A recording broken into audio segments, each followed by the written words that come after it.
미국의 한 남자가 아내 앞에서 신문을 보면서 거기에 기록된 그 기사를 보니까 미국의 그 유명한 미식축구 선수가 유명한 매력 있는 그 여배우와 약혼이 발표된 기사를 읽고는 아내한테 이렇게 말을 합니다.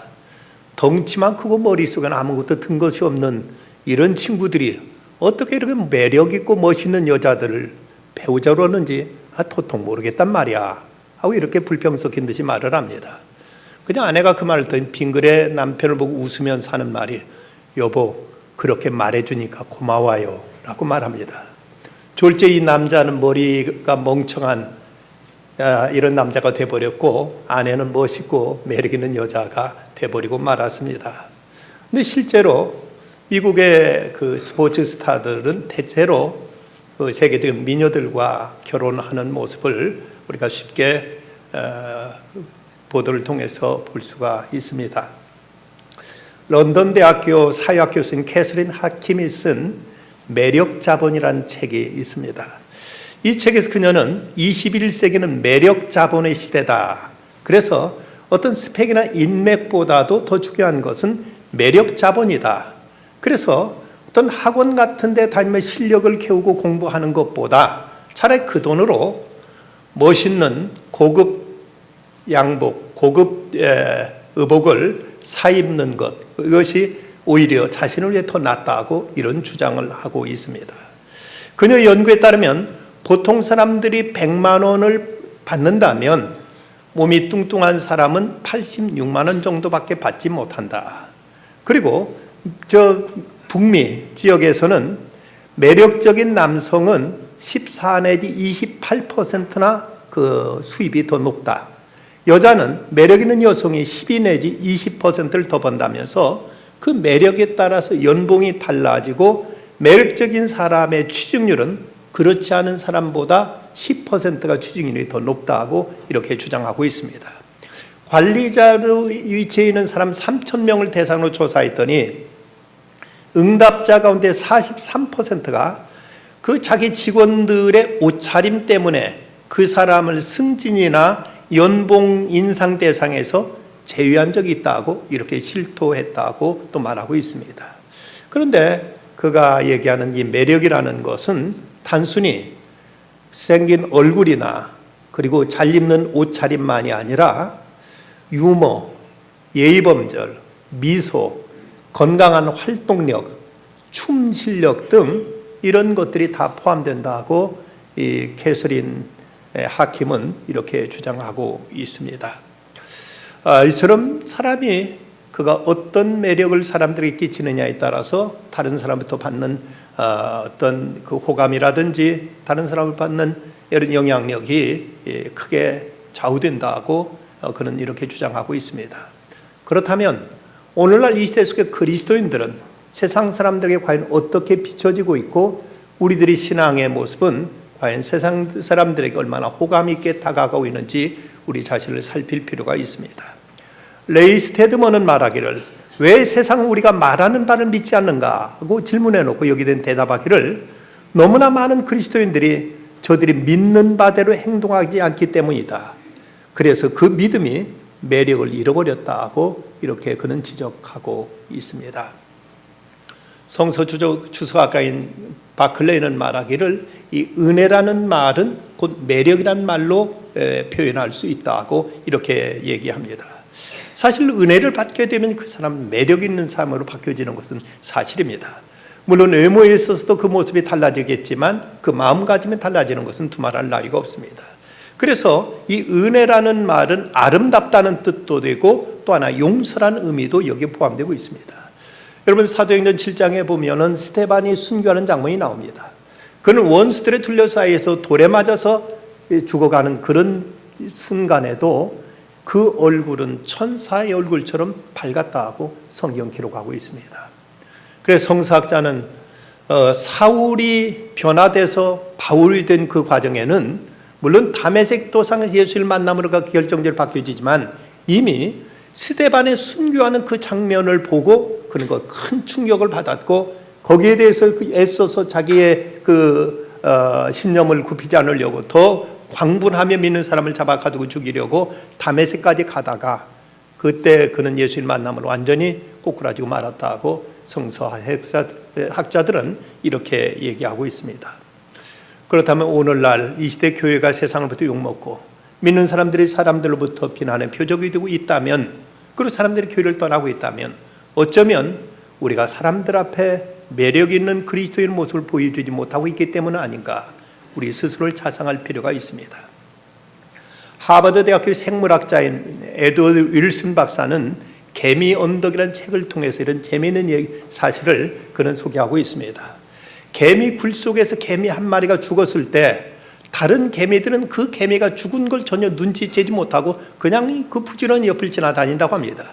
그런데 그 개미가 죽어서 썩은 냄새를 내게 되면 그 냄새 가운데 올레산이라는 화학물질이 분비되는데, 그러면 그때서 그 개미가 죽은 걸 알고 다른 개미들이 그 개미 시신을 떼매다가 밖에 내다 버린다는 것입니다. 그런데 이 윌슨 박사가 그 실험을 해보기를 멀쩡히 살아있는 개미한테 올레산을 발랐더니 다른 개미들이 그 개미가 죽은 걸로 간주하고는 모두 다 그 개미를 끌어다가 밖으로 내동댕이 쳐버리더라는 것입니다. 이걸 보면서 이 개미 사회에서는 어떤 냄새를 내느냐에 따라서, 이 올레산이라는 냄새가 나느냐 안 나느냐에 따라서 이런 냄새가 나지 않으면 살아있는 개미를 치고, 그리고 이제 이런 고약한 냄새가 나면 죽은 개미로 간주한다는 것이죠. 그렇다면 오늘 우리 그리스도인이라고 하는 우리들도 과연 어떤 냄새를 내고 있는가? 만약 우리에게도 썩은 냄새가 난다면 어쩌면 우리들의 신앙은 죽은 신앙, 참으로 죽은 그리스도인이라고 이렇게 얘기할 수 있을 것입니다. 오늘 성경에 보면 너희는 그리스도의 향기라고 이렇게 말씀하고 있습니다. 그렇다면 그리스도의 향기는 어떤 향기일까? 어떤 냄새일까? 먼저 예수님이 과연 어떤 냄새를 이 땅에서 내고 살아셨을까? 세상에 가장 그 높은 가치로 치는 것은 아마도 진선미일 것입니다. 참된 것, 그리고 선한 것, 아름다운 것, 이 세 가지를 인간이 가장 높은 고상한 가치로 진다면 바로 예수 그리스도 그분이야말로 진선미를 온전히 갖추신 분이라고 말할 수 있습니다. 먼저 예수님 그분은 진리이십니다. 예수님께서 말씀하시길 내가 곧 길이요 진리요 생명이라고 말씀하셨는데, 예수님이 있고 진리가 따로 있는 것이 아니라 예수 그리스도 그분이 곧 진리시라는 것이죠. 예수님은 한 번도 불의와 타협하신 적이 없었고, 예수님은 진리를 위해서 진리를 추구하시고 진리를 이 땅에서 나타내시며 사셨습니다. 예수님께 조금만 대제사장이나 아니면 이제 그 빌라도와 타협했더라면 예수님은 굳이 십자가 지지 않아도 좋으셨을 것입니다. 그러나 끝까지 예수님은 진리를 외치셨고 진리를 이 땅에 이루시기 위해서 사시다가, 근데 예수님은 십자가에서 못 박히는 이런 이제 그 고통을 겪으셔야만 했던 것입니다. 도스토옙스키는 16살 때 그의 아버지가 농노들에게 무참하게 살해되는 장면을 목도하고, 그리고 그때부터 그는 사회주의 운동에 투신해가지고 거기 싸우다가 그만 그가 이것이 발각돼가지고 사형장에 끌려가게 됩니다. 멀리 저 시베를 향해서 사형수들을 태워가는 기차를 타고 가다가 어느 간이역에 잠깐 멈췄을 때 그때 한 부인이 그에게 신약 성경을 전달해 줍니다. 그때 그는 그 신약 성경을 읽으면서 거기서 예수 그리스도를 만나게 되었습니다. 그는 예수님을 그때 영접하면서 이런 말을 합니다.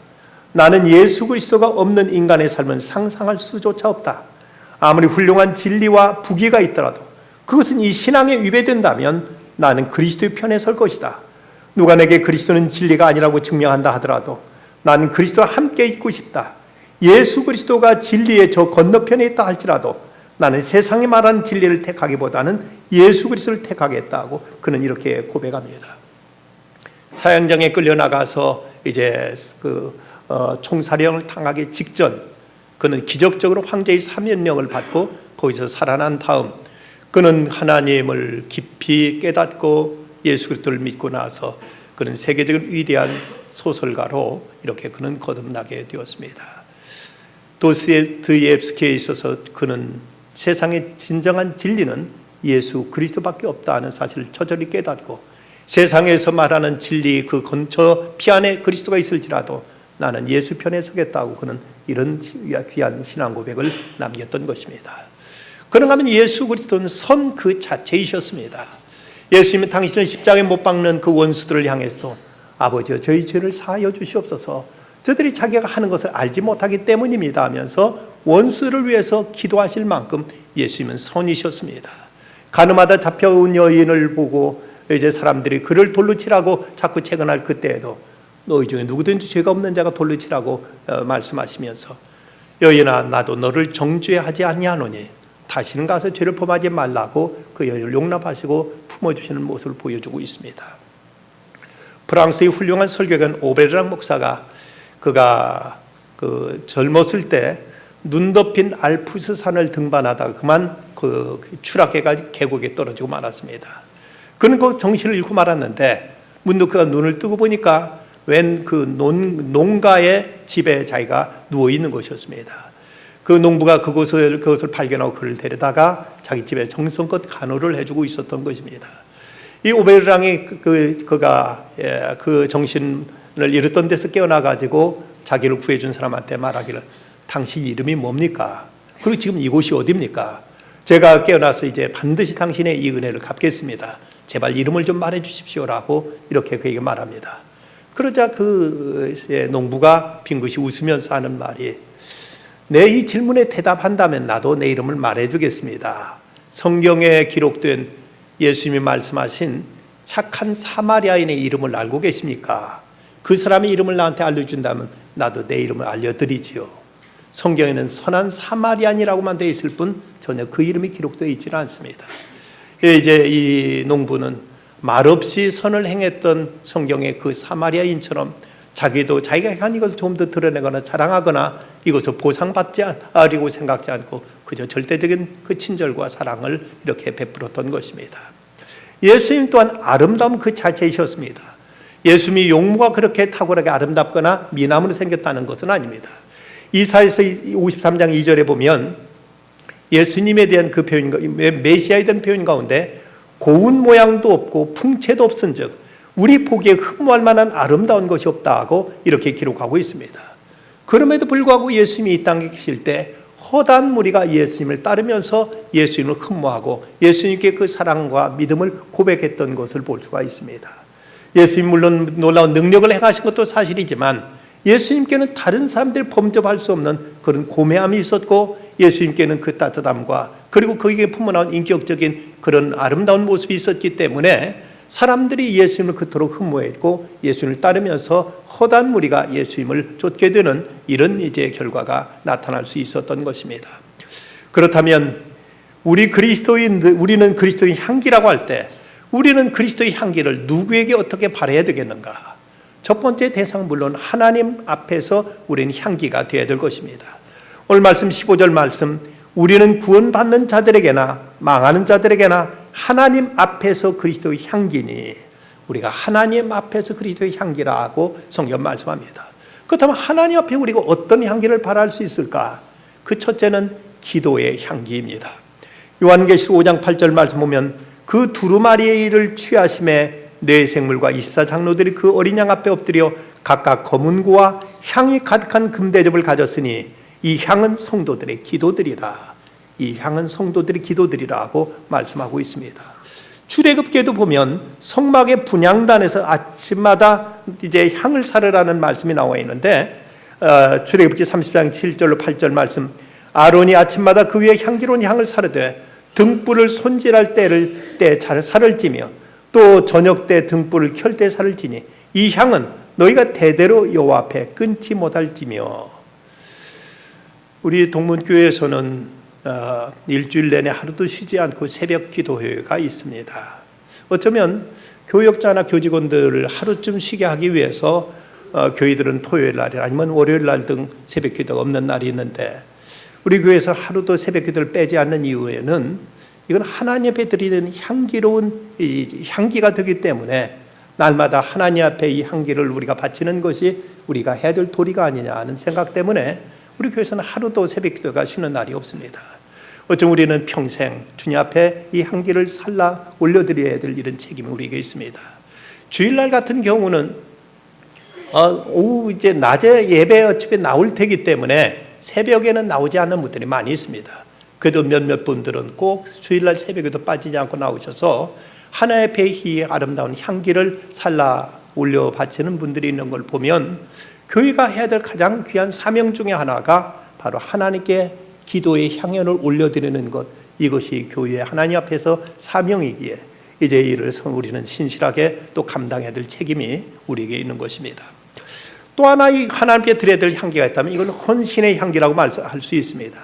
예수님께서 십자가를 지시기 전 베다니에 들리셨을 때 베다니 마리아가 그 300데나리온어치나 되는 그 향유를 예수님께 부어드리자 온 집안의 향기가 가득했다고 성경 기록하고 있습니다.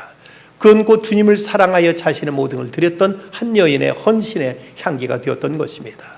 레위기서에 보면 이 헌신을 뜻하는 번제에 대해서 이런 말씀이 나와 있습니다. 제사장은 그 전부를 제단 위에서 불살라 번제를 드릴지니 이는 화제라 여호와께 향기로운 냄새라고 이렇게 말씀합니다. 하나님께 헌신하여 제물을 드리는 것이 하나님 앞에 향기로운 제물이 될 수 있다는 것입니다.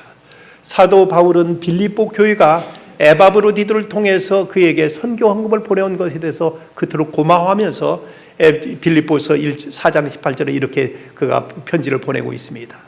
내게는 모든 것이 있고 또 풍부한지라 에바브로디도 편에 너희가 준 것을 받음으로 내가 풍족하니 이는 받으실 만한 향기로운 제물이요 하나님을 기쁘시게 한 것이라.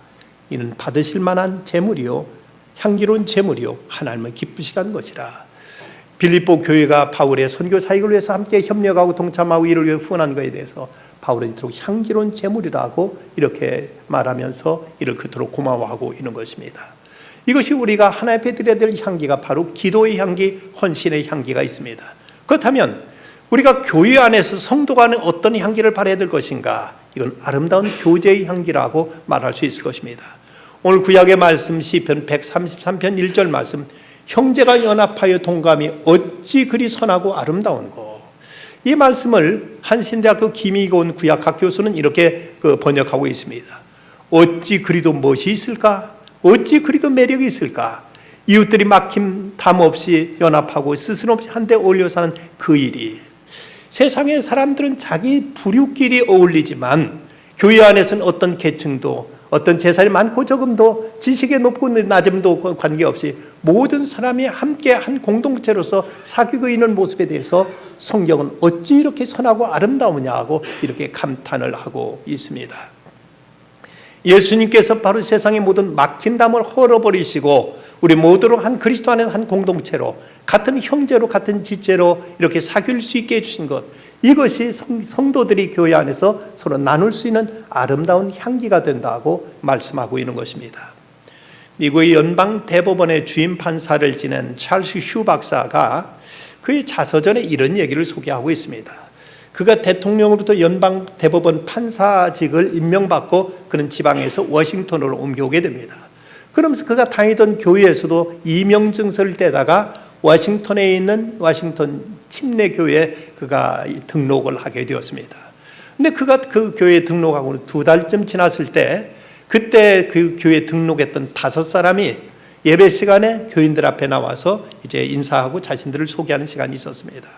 근데 5명 중에서 맨 첫 번째로 교우들 앞에 나와 인사한 사람이 누가 있었는데 그 사람은 싱이라는 이름을 가진 중국 사람이었습니다. 근데 그 사람이 나오자 모든 사람들의 다 얼굴을 찌푸렸습니다. 그 이유는 워싱턴 침례교회에서는 주일이면 모든 사람이 다 정장을 하고 하나님 앞에 나와 예배를 드리는데 이 사람은 그저 잠바 차림으로 허름하게 나와가지고 예배하는 모습이 거기 있던 그 점잖은 사람들 눈에는 그것이 이제 거북스럽게 보였던 것입니다. 그저 2번째 나온 사람이 이 싱이라는 사람 옆에 서지 않고 저만큼 떨어서 따라서 이제 섭니다. 그래서 3번째, 4번째 사람도 이 싱이라는 사람 옆에 서지 않고 따로 서는 것입니다. 5번째로 이 찰스 휴 대법원 판사가 그가 이제 앞에 두벅두벅 나오더니 그 3사람 옆에 설 줄 알았는데 바로 혼자 서 있는 싱이라는 중국 사람 옆에 우뚝 서는 것입니다. 그러자 이 싱이라는 중국인은 자기 곁에 아무도 서지 않고 따로 서는 모습 없이 그는 이제 자존심도 상하고 이제 마음이 불편했었는데 그는 이제 갑자기 얼굴이 화색이 돋고 그리고 이제 그 사람 피해서 섰던 3사람은 그만 얼굴이 무색해져 버리고 말았습니다. 찰스 휴 박사가 목사님께 양해를 구하고 거기서 한마디 이런 말을 청중들 앞에서 이렇게 그가 이제 얘기를 꺼냈다고 합니다. 여러분, 예수님의 십자가 밑에서는 그 서 있는 땅이 고루 평평해하지 않겠습니까? 높고 낮음이 있다면 사랑의 십자가라고 말할 수 있겠습니까? 예수님이 오늘 소개를 받으신다면 예수님이 어디에 서셨겠습니까? 라고 말하면서 청중들을 둘러보았습니다. 사람들은 모두 다 부끄러워 고개를 들지 못했는데 이제 세 사람이 나와 있던, 먼저는 이제 나왔던 그 세 사람도 낯을 이제 붉히면서 부끄러운 듯이 다가가서 이 중국 사람 싱이라는 중국 사람에게 다가가서 악수를 하니까 그때 성도들 모두 다 박수를 우리같이 치면서 그 모든 그들이 그 사람을 거북하게 생각했던 것을 모두 다 하나님 앞에 회개하면서 모두가 하나가 될 수 있었다고 합니다. 성도 간에 여러 가지 신분이 다르고 입장이 다르고 처지가 다르지만 우리가 그리스도 안에 한 형제라는 사실을 알고 서로 아름답게 교제하는 모습이, 이것이 곧 우리가 성도 간에 나타낼 수 있는 아름다운 향기임을 성경은 말씀하고 있습니다. 다음 세 번째로 우리가 나타낼 향기가 있다면 그것은 세상 사람들에게 나타내야 될 향기라고 말할 수가 있습니다. 고린도후서 2장 14절에 보면 우리로 말미암아 각 처에서 그리스도를 아는 냄새를 나타내시는 하나님께 감사하노라. 각 처에서 그리스도를 아는 냄새를 나타내시는 하나님께 감사한다고 이렇게 말씀하고 있습니다. 우리가 어떤 냄새를 누구 앞에서 내고 있는가? 우리는 그리스도를 모시고 있는 사람이라면 마땅히 그리스도를 아는 냄새를 사람들 앞에 나타내야만 될 것입니다. 그럼 어떤 냄새를 사람들에게 어떻게 전할 것인가? 먼저는 그리스도를 아는 냄새, 곧 그리스도의 복음을 사람들에게 전하는 이런 향기가 되어야 된다는 것입니다. 고린도후서 4장 5절 말씀, 우리가 우리를 전파하는 것이 아니라 오직 그리스도 예수의 주 되신 것과 또 예수를 위하여 우리가 너희의 종된 것을 전파함이니라.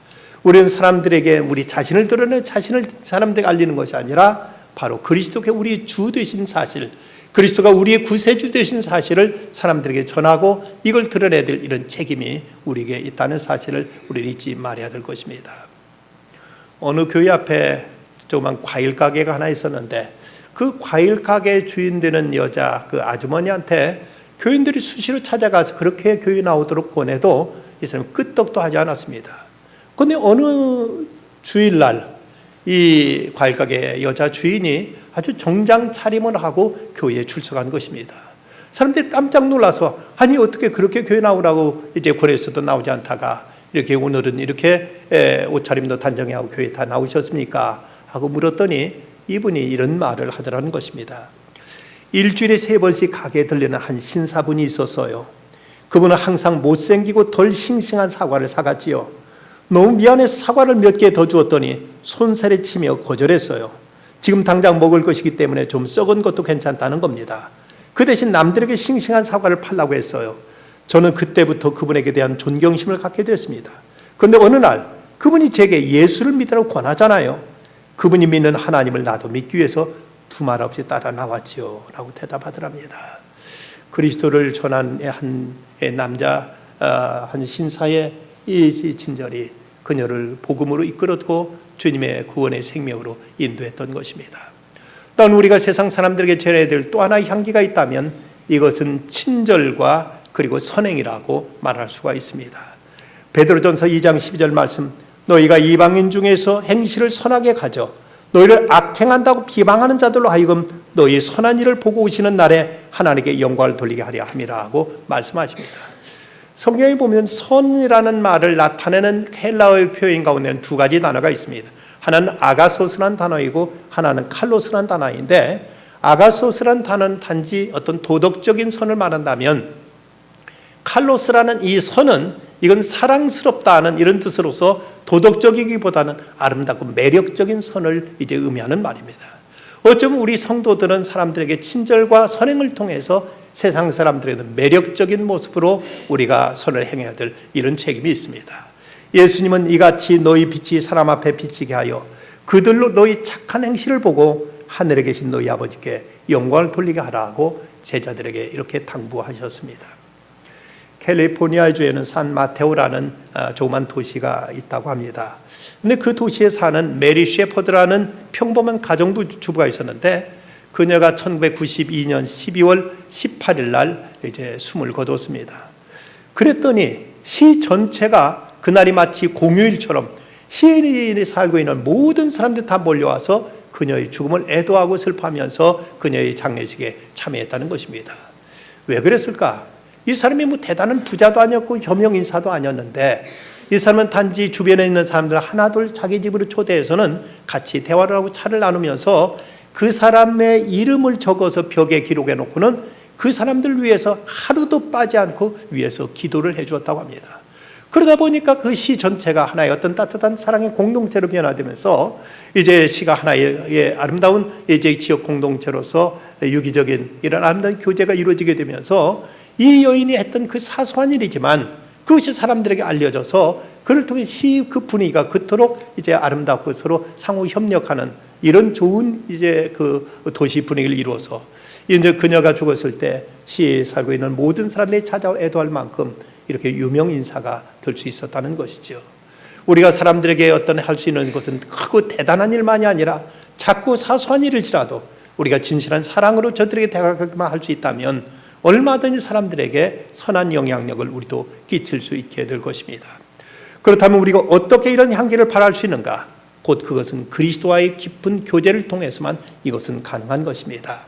어떤 그릇이 이 그릇 자체는 그저 아무 냄새가 없지만 여기에 무엇을 담았느냐에 따라서 여기 냄새가 전혀 다르게 나타날 수 있습니다. 꽃을 굽었던 병 같으면 꽃 향기가 나타날 것이고 오물을 담았던 그릇이라면 오물 냄새가 날 수밖에 없습니다. 그렇다면 우리는 누구와 깊은 교제를 나누고 살아가고 있느냐? 그거에 따라서 우리는 그리스도의 향기가 나타날 수도 있고 아니면 욕심스러운 세상 어떤 돈밖에 모르는 수전노 냄새가 날 수도 있을 것입니다. 우리가 진정 그리스도와 하루하루 생활 속에서 깊은 사귐 교제를 갖게 될 때 나도 모르게 내 자신에게서 그리스도의 향내가 이제 배이게 될 것이고 그럴 때 사람들이 우리를 통해서 그리스도의 사랑을 느끼게 되고 그리스도의 인자하심과 고매함을 사람들은 우리를 통해서 이제 깨닫게 될 것입니다. 우리가 부른 찬송가 325장 예수가 함께 계시니 시험이 오나 겁없네. 이 찬송을 작사한 찰스 와이글 박사는 그는 어려운 생활을 했던 사람이었습니다만은 한번 그가 그 LA에 있는 파사데나에서 1년 동안 회의에 참석을 하러 갔었습니다.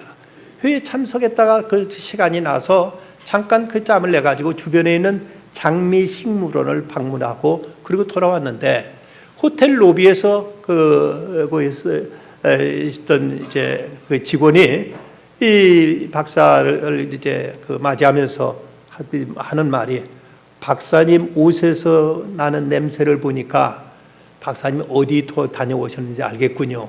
장미식물원에 다녀오셨지요. 라고 이렇게 대뜸 알아맞히더랍니다. 그 얘기를 듣고 이 와이글 박사는 번쩍 그 어떤 마음에 떠오르는 생각이 있었습니다. 그렇구나. 내가 잠깐 장미식물원에 갔다 온 것만 가지고도 사람들이 내게서 장미향을 맡을 수 있다면 내가 그리스도와 함께 살아가면서 얼마나 그리스도의 향기를 나타내고 있는가. 내가 진정 그리스도와 날마다 깊은 사귐 속에 있을 때 나는 진정한 그리스도의 증인이 될 수 있지 않겠는가 하면서 주님과의 그 교제를 그는 깊이 생각하게 되었다고 합니다. 세계적인 그 전도 프로그램 가운데 유명한 전도 폭발 훈련이 있습니다. 이 전도 폭발 훈련은 미국의 플로리다주에 있는 코럴 리치 교회의 제임스 케네디 목사님이 시작한 것입니다. 그런데 이분이 한 번은 전도 폭발 훈련을 하면서 한 사람을 소개했습니다. 이 사람은 은혜의 사람으로 1년이면 무려 1600명 이상을 전도하는 사람입니다. 라고 소개하는데 그가 소개한 사람은 50대 후반의 남자로서 찰리 헤일라인이라는 이름을 가지고 있는 사람이었습니다. 근데 전도 폭발 훈련할 때는 먼저 교회에서 훈련을 한 다음에 나중에 이제 훈련이 끝나면 3사람씩 짝지어서 전도 실습을 내보냅니다. 근데 3사람이 나가서 먼저 첫 번째 사람이 그 전도 대상자의 가까이 옆에서 복음을 제시합니다. 그 두 번째 사람은 그 옆에 서서 이제 같이 거두는 일을 합니다. 뭘 질문했을 때 질문에 또 이제 대답도 해주고 복음에 대해서 좀 더 자세한 설명을 해주면서 두 사람이 가까이서 복음을 이제 제시해주고 그 세 번째 사람은 좀 약간 떨어진 곳에서 이 복음을 전하는 일에 방해되는 요소가 없는가 거기서 이제 조명이라든지 아니면 환기라든지 아니면 아이가 떠들고 하면은 아이를 제 옆에서 안아주고 달래준다든지 이러면서 그 복음 전도하는 일에 이제 어떤 장애가 없도록 옆에서 보살펴주는 이런 역할을 하는 것이 세 번째 사람의 책임이라고 합니다. 그런데 한 번은 이 찰리 헤일라인이 아주 이 사람은 전도를 잘하는 사람인데 그날은 이 사람이 세 번째 역할을 맡게 되었습니다. 그래서 이제 아이를 봐주고 전도가 잘 이루어지도록 옆에서 이제 기도하면서 거기 이제 있었는데 복음을 다 제시하고 나서 이제 첫 번째 복음을 제시한 사람이 물었습니다. 어떠십니까? 이제 예수님을 영접하지 않으시겠습니까?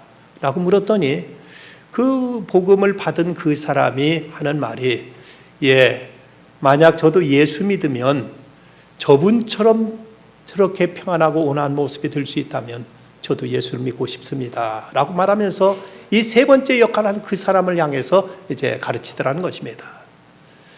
그런데 이 사람 찰리 헤일란이라는 이 사람은 그렇게 팔자가 좋고 편안한 사람이 아니었습니다. 이 사람은 자기 사랑한 딸이 납치되어서 살해되는 이런 엄청난 충격을 받았던 사람입니다. 그 심한 그 고통을 겪으면서 그는 하나님의 은혜를 깊이 체험하게 됐습니다. 그리고 나서 그는 그 자기 딸을 살해한 그 범인한테 찾아가서 용서를 선포하고 그리고 그에게 복음을 전해서 그를 예수 믿게 했던 사람입니다. 그 사람이 그 기막힌 하나님의 은혜를 체험하고 나서 나중에 이런 간증을 했습니다. 딸의 사건을 경험한 이후 이 세상에서 이해하지 못할 상황도 용서하지 못할 상황도 없었다. 내가 그렇게 용서할 수 있었던 것은 나 자신이 어떤 사람인가를 깊이 묵상하기 때문이다. 내 딸을 죽인 그 사람 못지않게 내 자신 속에 있는 처참한 죄악상을 하나님이 보시고서도 나를 위해 그리스도를 내어주시고 나를 받아주신 것을 생각했을 때 난 마침내 그 사람을 용서할 수밖에 없었다. 그렇게 말하는 이 찰스 헤일라인이라는 이 사람의 얼굴은 그야말로 천사의 얼굴과 같더라는 것입니다.